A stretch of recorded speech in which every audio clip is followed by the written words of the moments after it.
नमस्कार दोस्तों, मेरा नाम जय कुमार तिवारी है। मेरे YouTube चैनल में आपका स्वागत है। दोस्तों, मैं department of housing and urban planning government of Uttar Pradesh से रिटायर्ड असिस्टेंट इंजीनियर हूँ। दोस्तों, आज ये एक स्पेशल वीडियो है। इस वीडियो में हमारे एक जो व्यूअर हैं और सब्सक्राइबर भी हैं, जिनका नाम है मोहम्मद जिमनुरैन, और वो institute of engineering and technology जो लखनऊ में जानकीपुरम में स्थित है, उसमें एमटेक स्ट्रक्चर्स के फाइनल ईयर के स्टूडेंट हैं। उन्होंने हमारे वीडियोज स्ट्रक्चर के ऊपर और जो डिफरेंट हमारी कैटेगरीज हैं इंजीनियरिंग से संबंधित, उनके वीडियोज देखे और उन वीडियोज को देखकर उन्होंने हमारा कॉन्टैक्ट नंबर हम कमेंट बॉक्स में हमसे मांगा।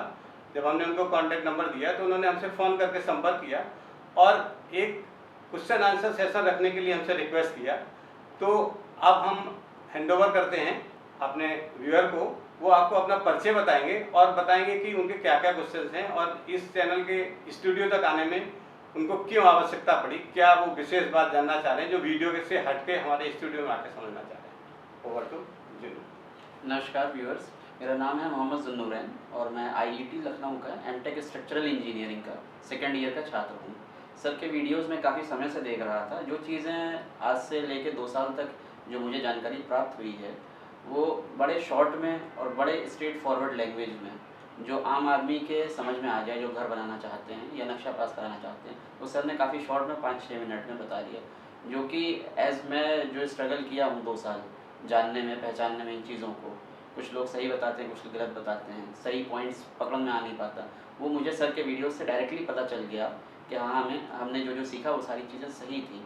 तो ये तो मुझे स्ट्रगल लगा कि 2 साल इन चीज़ों को सीख रहे हैं, पर जो अब इनके व्यूवर्स हैं और जो लोग सब्सक्राइब किए हुए हैं चैनल को और वो इनके रेगुलर वीडियोस देख रहे हैं आज की परिस्थितियों पे और ज़मीन और फ्लैट्स और अदर नक्शे पास कराने के विषय में, उनको मूल रूप से पूरी जानकारी एक जगह एक साथ एक प्लेटफॉर्म पर मिल जा रही है। इस चैनल पे जो वीडियोस हम मैंने देखे, उनका कंक्लूजन मैं ये निकालना चाहूँगा कि जो लोग ज़मीन खरीदना चाहते हैं या प्लॉट खरीदना चाहते हैं, या जो लोग आजकल कॉन्ट्रैक्टर के या डीलर के या ब्रोकर्स के धोखे में आके उन्हें कुछ मुश्किलों का सामना करना पड़ता है, वो सर के वीडियोस के गाइडेंस के थ्रू सही रास्ते में जाके उस चीज़ों को उनके सही दाम में ख़रीद सकते हैं। और जैसे फ्लैट्स वाले मामले हो गए जो आजकल बड़े आम हैं कि लोग इंस्टॉलमेंट में पैसा देते हैं और लास्ट में जाके उन्हें पता चलता है कि कहीं कुछ परेशानी आ गई और उन्होंने पैसा भी जमा कर दिया और वो चीज़ें उनको हैंडओवर एट द टाइम हुई नहीं।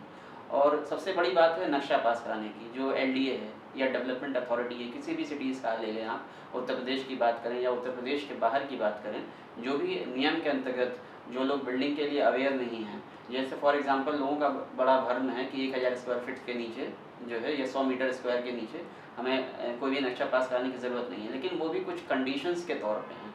तो जो भी हम घर बना रहे हैं या हम घर बना चुके हैं, उसकी कंपाउंडिंग करानी है, संबंध कराना है, तो उसके सही नियम क्या हैं, उसके सही रास्ते क्या हैं, और जो हमने किया है वो सही है या गलत है, या जो आगे करने जा रहे हैं वो सही है या गलत है, ये पूरी पहचान सर के वीडियो से पूर्ण रूप से हो जाती है। तो इससे मैं काफ़ी प्रेरित हुआ। और दूसरा भाग ये है, जो सिविल इंजीनियर्स हैं, जो डिग्रीज़ करते हैं, BTech या MTech करते हैं, उन्हें पता ही नहीं है कि हमें इसको किस डायरेक्शन में लेके जाना है। वो जैसे CSIT का डिपार्टमेंट, उसको सोचते हैं हम एक कंपनी में रजिस्टर हो जाए, वहाँ काम करें, और वो अच्छी खासी डिग्री लेके भी एक साइट इंजीनियर की जॉब करते हैं। मैक्सिमम लोग यही करते हैं और मैक्सिमम ब्रांच को छोड़ के डेविएट हो जाते हैं, जबकि civil engineering is the core branch of engineering, जो सब कुछ कंप्राइज करता है, उसमें सारी चीज़ें आ जाती हैं, लेकिन फिर भी लोग लास्ट में जाके उसका स्कोप नहीं जान पाते। तो सर की वीडियोज़ में सारी चीज़ें पूर्ण रूप से बताई गई है कि एक सिविल इंजीनियर के लिए जॉब का या बिज़नेस का क्या स्कोप है, सेल्फ एम्प्लॉयड कैसे हो सकता है, या स्ट्रक्चरल इंजीनियर है तो वो स्ट्रक्चरल डिज़ाइन कैसे कर सकता है, गवर्नमेंट अथॉरिटी से अपनी चीज़ों को कैसे अप्रूव करा सकता है, लाइसेंस कैसे ले सकता है, जैसे आवास बंधु से, इंस्टीट्यूट ऑफ इंजीनियर्स से। तो ये सारी चीज़ें पूर्ण रूप से बताई गई है। और जिस वजह से मैं यहाँ पे आया, जो चीज़ें मैंने स्ट्रगल की लोगों से जानने में 2 साल मुझे लग गया, वो सर की वीडियोस से मुझे 5 मिनट 10 मिनट की वीडियो से एक वक्त में मुझे पता चल गई। तो मैंने सोचा कुछ और सवाल मेरे दोस्तों के द्वारा, मेरे सीनियर्स के द्वारा जो अभी फील्ड में प्रैक्टिस कर रहे हैं एज अ स्ट्रक्चरल इंजीनियर या सिविल इंजीनियर या चार्टर्ड इंजीनियर, उनके द्वारा जो भी सवाल थे, मैं सर से मिल के इसको डिटेल में जानना चाह रहा था। पर हम इस चीज़ को सिर्फ अकेले नहीं जानना चाहते, आप सबसे भी शेयर करना चाहते हैं, ताकि जो चीज़ हम जानें वो आप भी जान लें इस प्लेटफॉर्म के माध्यम से। तो ये काफ़ी अच्छा प्लेटफॉर्म है, तो हम इस पर और भी वर्क करेंगे, इसीलिए मैं सर से मिलने आया और अपने क्वेश्चंस को डिस्कस करने आया सर से, ताकि हमें भी इससे जानकारी मिले और आपको भी इससे फ़ायदा मिले। तो हम शुरू करते हैं सर। हाँ बिल्कुल, आप शुरू करिए। पहला क्वेश्चन हमारे एक स्ट्रक्चरल डिज़ाइनर हैं जो मुरादाबाद से हैं, उनका ये क्वेश्चन है कि आफ्टर एमटेक क्या क्या एलिजिबिलिटी क्राइटेरिया होनी चाहिए to become a structural designer and to seal a structural design. दोस्तों, जैसा कि हमने एक वीडियो भी बनाया था कि एक स्ट्रक्चरल इंजीनियर की क्या क्वालिफिकेशंस होनी चाहिए और उनकी क्या कॉम्पिटेंस हैं, आप हमारे चैनल का वो वीडियो देख सकते हैं, उसमें सारी डिटेल में दिया हुआ है। लेकिन फिर आपका जो सवाल है तो मुझे बताना है, एक स्ट्रक्चरल इंजीनियर को ग्रेजुएट सिविल इंजीनियर होना चाहिए किसी भी गवर्नमेंट ऑफ इंडिया या किसी स्टेट गवर्नमेंट की इंस्टीट्यूशन से क्वालिफाइड ग्रेजुएट इंजीनियर होना चाहिए, या इंस्टीट्यूशन ऑफ इंजीनियर्स के कॉर्पोरेट मेंबरशिप उसके पास होनी चाहिए। ये उसकी क्वालिफिकेशन है, इसमें वो स्ट्रक्चरल इंजीनियरिंग के लिए क्वालिफाई करता है। इसके बाद फिर उसका, अगर वो ग्रेजुएट सिविल इंजीनियर है तो 3 साल का मिनिमम उसका एक्सपीरियंस होना चाहिए स्ट्रक्चरल इंजीनियरिंग के फील्ड में प्रैक्टिस करने का, तो फिर वो क्वालिफाइड सिविल इंजीनियर रहेगा और स्ट्रक्चरल इंजीनियर के फील्ड में वो काम कर सकता है अगर 3 साल का एक्सपीरियंस है उसका। ये उसकी क्वालिफिकेशन है। अगर कोई बंदा पोस्ट ग्रेजुएट है तो इसमें उसके एक्सपीरियंस में रिलैक्स कर दिया गया है, वो 2 साल के एक्सपीरियंस पे भी काम कर सकता है स्ट्रक्चरल इंजीनियर के रूप में। और अगर किसी ने डॉक्टरल डिग्री की है तो उसमें और रिलैक्स कर दिया गया है एक्सपीरियंस के लिए, वो 1 साल के एक्सपीरियंस के साथ भी स्ट्रक्चरल इंजीनियर के रूप में क्वालिफाइड स्ट्रक्चरल इंजीनियर के रूप में काम कर सकता है। लेकिन ये क्वालिफिकेशन की बात हो रही है, काम शुरू करने के पहले उसको रजिस्ट्रेशन भी कराना पड़ेगा। दोस्तों, रजिस्ट्रेशन कहाँ कराना पड़ेगा इसके बारे में आपके अगले सवाल में आएगा तो बात करेंगे। दूसरा सवाल सर ये है, ये काफ़ी कॉमन था कि अगर एमटेक स्ट्रक्चरल इंजीनियरिंग का स्टूडेंट है, जिस साल वो पास किया, अगर उसके पूर्ण है, उसके पास 2 साल का एक्सपीरियंस है कंप्लीशन से पहले, तो क्या he is eligible to get that certificate for structural engineer? दोस्तों, आपका सवाल ये है कि आप एमटेक स्ट्रक्चर से करने जा रहे हैं और पहले से बीटेक करने के बाद से भी प्रैक्टिस कर रहे हैं, यही तो सवाल है आपका? जी। लेकिन एमटेक की डिग्री अभी कंप्लीट नहीं हुई है, तो जैसे अभी हमने पहले सवाल के जवाब में बताया था कि एमटेक की डिग्री अगर कंप्लीट हो गई है तो 2 साल का एक्सपीरियंस भी चाहिए। आपने सवाल ये पूछा कि हमने बीटेक कर लिया है और ड्यूरिंग स्टडी ऑफ एमटेक हम काम भी कर रहे हैं, तो हमारा एक्सपीरियंस एमटेक की डिग्री लेने से पहले 2 साल का हो गया है, तो क्या वो प्रैक्टिस करने के लिए एक्सपीरियंस के रूप में माना जाएगा या नहीं माना जाएगा, यही तो सवाल है आपका। जी दोस्तों, सवाल आपका ठीक है, लेकिन उत्तर इसका ये नहीं है कि आपका वो एक्सपीरियंस काउंट किया जाएगा। गवर्नमेंट के यहाँ ये रूल है कि कोई भी क्वालिफिकेशन पूरी जब हो जाती है तो उस क्वालिफिकेशन में जो चीज़ आपको पढ़ाई जाती है, उस पढ़ाई की गई जो डिजाइन के प्रोसीजर है, जो और भी चैप्टर्स है, उन चैप्टर्स में जो चीज़ दी गई है डिजाइनिंग से संबंधित, से संबंधित, वो चीज़ जब आप अपने प्रैक्टिकल फील्ड में यूज करोगे, उसके बाद जो एक्सपीरियंस होगा वो एक्सपीरियंस काउंट किया जाएगा। अर्थात इसका मतलब ये हुआ कि जब आपकी पोस्ट ग्रेजुएशन की डिग्री पूरी हो जाएगी और आप रजिस्ट्रेशन अपना करा लोगे, उसके बाद जो एक्सपीरियंस शुरू होगा वो एक्सपीरियंस आपका काउंट होगा। आपने पोस्ट ग्रेजुएशन पूरा कर लिया और अगले 2 साल तक आप प्रैक्टिस भी कर रहे हो, लेकिन रजिस्ट्रेशन नहीं कराया। रजिस्ट्रेशन कैसे होगा, फिर हम अगले सवाल के जवाब में बताएंगे। रजिस्ट्रेशन के बाद से जो एक्सपीरियंस होगा वही आपका काउंट होगा, उसके बाद ही आप एलिजिबल हो एक्सटेंशन सर्टिफिकेट का को निर्गत करने के लिए। सर, अगला सवाल ये है, अगर कोई बीटेक डिग्री होल्डर के पास रजिस्ट्रेशन भी है और आवास बंधु से उसने रजिस्टर करवा लिया है, उसके बाद he is practising in his own firm और वो 3 साल का एक्सपीरियंस उसने पूरा कर लिया है, अपने फर्म में ही वो ड्राइंग बना रहा था और अप्रूवल ड्राइंग भी बना रहा था, प्लस स्ट्रक्चर भी बना रहा था, लेकिन उस पर सील मुहर नहीं लगा रहा था, लेकिन उसके पास 3 साल का एक्सपीरियंस हो गया है, तो क्या वो अपने ही फर्म का एक्सपीरियंस लगा सकता है for getting a structural design certificate?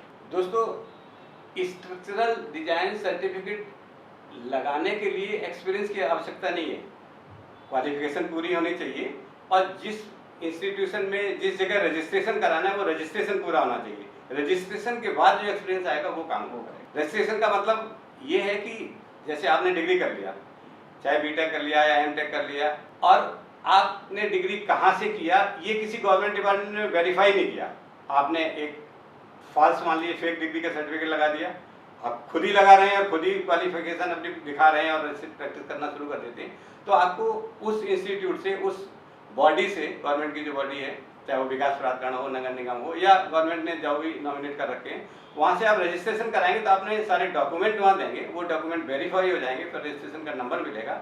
वो रजिस्ट्रेशन का नंबर जब आपको मिल जाएगा, उसके बाद जो एक्सपीरियंस है वो आपका काम होगा। Okay sir. सर एक स्ट्रक्चरल इंजीनियर हैं गोरखपुर से, उनका ये सवाल था कि work completion certificate, structural stability certificate और अर्थक्वेक रेजिस्टेंस सर्टिफिकेट, इन तीनों में फ़र्क क्या है और who is authorised to give these certificates? बिल्कुल दोस्तों, ये सवाल बहुत महत्वपूर्ण है, लेकिन मैं चाहूँगा इसके पहले आपने सवाल आपके पास क्या रजिस्ट्रेशन कैसे होता है, कहाँ कराना, ये सवाल है अभी जी। अगले सवाल के रूप में इसे रखें, तब इस पर बात करेंगे। अभी इस सवाल का जवाब देते हैं।